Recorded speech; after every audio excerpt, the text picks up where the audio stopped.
Hey everyone, I'm George Foley and I coach over 500 different service businesses and agencies on how to use AI to make more money. Today I'm going to be showing you Higgsfield and how to use Higgsfield to create static ad creatives, which we use ourselves to drive hundreds of leads every month to our webinar.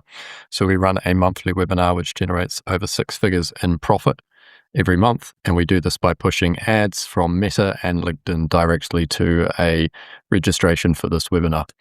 So Higgsfield is a AI image creation tool. So I recommend checking it out. The URL is higgsfield.ai. The core premise of Higgsfield is it aggregates all of the different image creation tools. So we can see they've got their own ones: Soul Cinema, GPT Image, Nano Banana 2, Grok Imagine, and it brings them all into one place. You might be wondering, why wouldn't you just go directly to the providers themselves, like for instance use Gemini to create the images there? The main reason for that is it's very slow and time consuming. So when you go use ChatGPT Image directly or Gemini directly, it'll generate one image at a time, and it takes usually 30 seconds to a couple minutes to generate that image. Now, we know with image creation, it's very, very inconsistent. So that might be the main takeaway from this video today. If you're getting frustrated with image creation, it's not your prompting. You can give AI the same prompt, and I'll show you this here. For instance, all of these would have been created with the same prompt. Make a new design, make a new ad, keep it simple, right? How recruiters use AI to stop competing on price, right? Look how wildly different each of these are, you know? So completely different designs here. And so it's not a prompting issue. It's actually just a volume issue. You need AI to generate more images faster. And Higgsfield is a way to do that. So I'll show you here exactly how it works. You can give your prompt, you can reference images that you want it to create, you can choose your dimensions, you can choose the quality. So this is the resolution of the image. And then the best part here is you can batch them. So I can generate 4 images at once.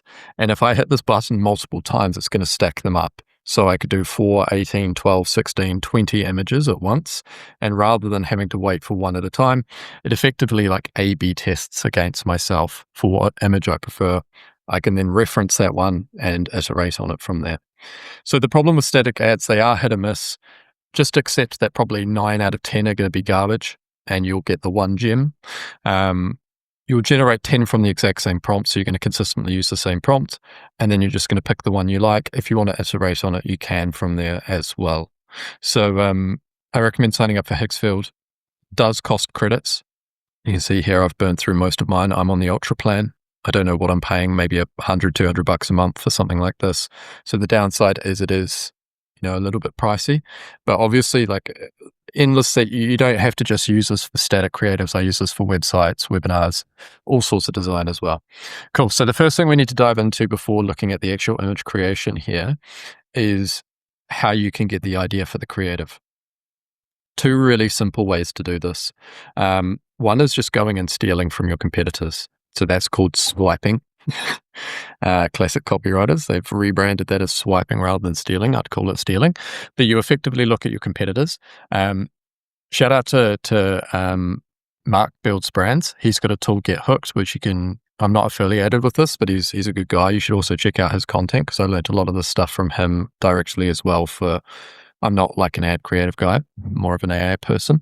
But yeah, he has a software, Get Hooked, which lets you just see every other Facebook ad that's performing so you can sign up. So one option is just going and seeing what your competitors are doing. Mark talks about how when you're advertising, you're basically just buying data.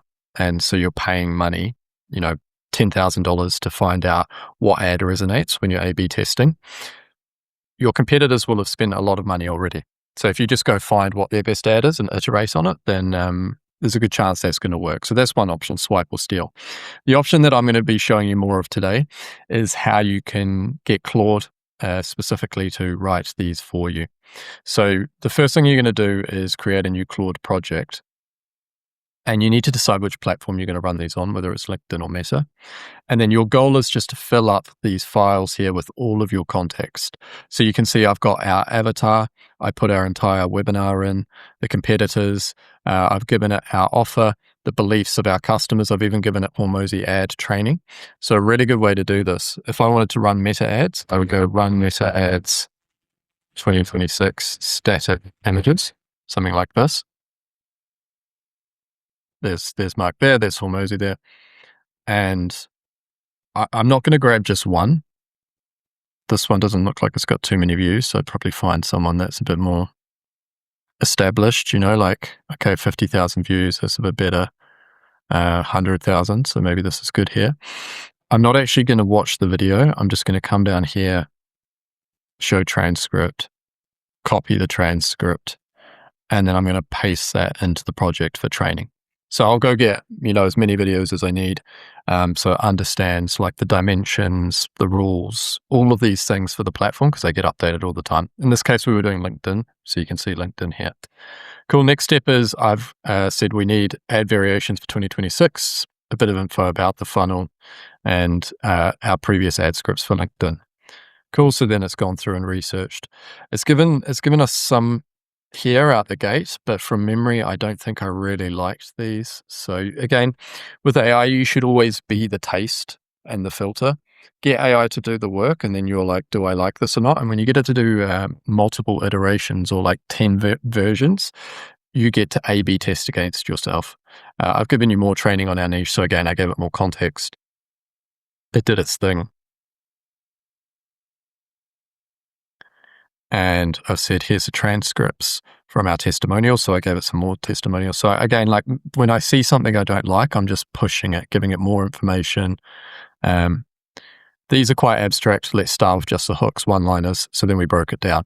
And then you can see here, it's given me many, many different ones. And I can say, these are the ones I like, right?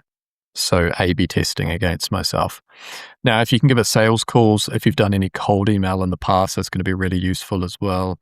If you've done organic content, telling it what videos are performing at the best at the moment, what hooks, anything organic is going to be really useful as well. Cool. From there, you're going to plug it into here, and it's going to start to generate body copy, creative direction, and effectively the copywriting for the ad. So from there, you can jump back over to Hixfield. I'm going to show you a few different versions of ads that we tested. These ones here were the ones that I see most people doing. And transparently, it didn't work that great for us. Just pure text for whatever reason. Our market just didn't resonate with this. Now, to show you the exact prompt, I've given it dimensions, white background. So once you've created this, you can just say, take this ad and make it an image prompt. With image prompting, less is more. You really want to let the AI design and come up with the fill in the blanks, I guess I should say, because they don't handle detail well. So if you're going to give it instruction on words or like text to put in the ad, make sure you put it in speech marks so it knows specifically. As you can see here, the exact same prompt, it made a mess of this one here. This one looks probably the best.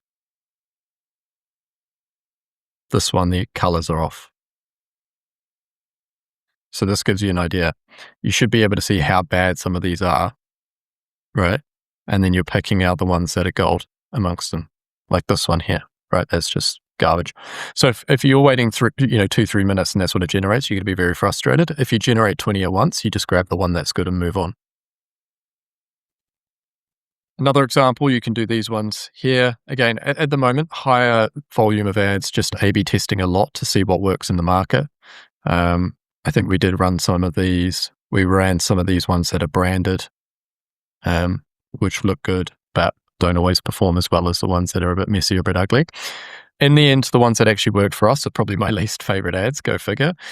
So these ones here, like the style and angle, by far were the best performing. They were the cheapest, most engagement. Now, the only thing with this is obviously you got to think about the people this attracts. So definitely did notice that the people we start having to come in are a bit less technical. So that may change your product a little bit. You may need to think about how to handle that, because the broader we went, we got more people in to the webinar, more sales, but also people downloading playbooks, things like this. They're more introductory. For instance, I would never click in an ad like this, personally, but I've got the AI knowledge already, right? So you can see here, we've just created lots of different designs. And I've said, keep it simple. Like this prompt here is way less complex than the one before. And that's because I've fed into it the previous one. So again, once you find something you like, you select reference, okay? And then you can say, change the color to yellow, right? And that's going to go through and do that. So sometimes it's easier to just iterate with one change at a time. You can get it to do the original concept, but say I didn't like the way it said 80% AI, 20% human, then I would iterate on that, where I basically come in and select, where's it gone here? Reference, and then I might say remove 80% AI, for instance. So that's how you're going to iterate on it from there. Cool. So yeah, jump into Higgsfield, get playing around with it. And if you have any questions, let me know below. I'll answer every question. If you liked the video, give us a like, give us a comment, subscribe as well, because genuinely, I don't know if I'll keep doing these videos, but if people are getting value and you've made it this far, let me know and I'll keep going. Also, if you have any suggestions on what to do next, chuck those in the comments as well.